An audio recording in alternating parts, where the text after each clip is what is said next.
Bonjour à tous et à toutes. Aujourd'hui, on va parler comment on peut consulter les émissions qu'on a enregistrées auparavant dans notre application serveur. Donc ça, c'était la première partie en fait de cette vidéo.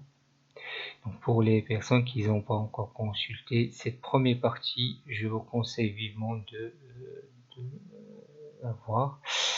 Alors maintenant, on va attaquer la deuxième partie, c'est côté client. Alors, on va commencer par voir comment. Alors, pour la partie client, il y a plusieurs façons en fait, plusieurs méthodes pour consulter l'ensemble des émissions qui ont été enregistrées, même les chaînes que vous avez enregistrées auparavant. Donc, cette deuxième partie, on va utiliser la méthode d'utiliser l'application officielle de DVB-Lang côté client. Donc le test va être basé sur le système Android. Donc là, vous allez dans Google Play et vous allez taper DVB-Lang sur la barre de recherche. Donc une fois que vous avez ça, vous faites ouvrir.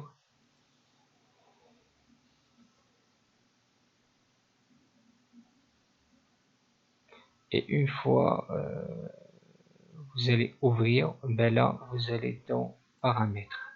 Donc c'est ici. Donc là je vais me déconnecter pour vous présenter la démarche depuis le début. Donc là vous allez enregistrer votre nouveau serveur. Donc vous cliquez ici et vous entrez l'adresse de votre serveur. Donc là, il y a deux façons en fait d'entrer l'adresse de votre serveur, soit d'une façon locale, soit depuis l'extérieur. Ça veut dire si vous avez une adresse IP qui est statique et qui pointe sur votre serveur. Donc le port vous laissez, vous pouvez aussi changer. Donc là, moi je laisse par défaut 8100. Et là, vous pouvez renommer en fait votre serveur si vous avez plusieurs serveurs à marcher.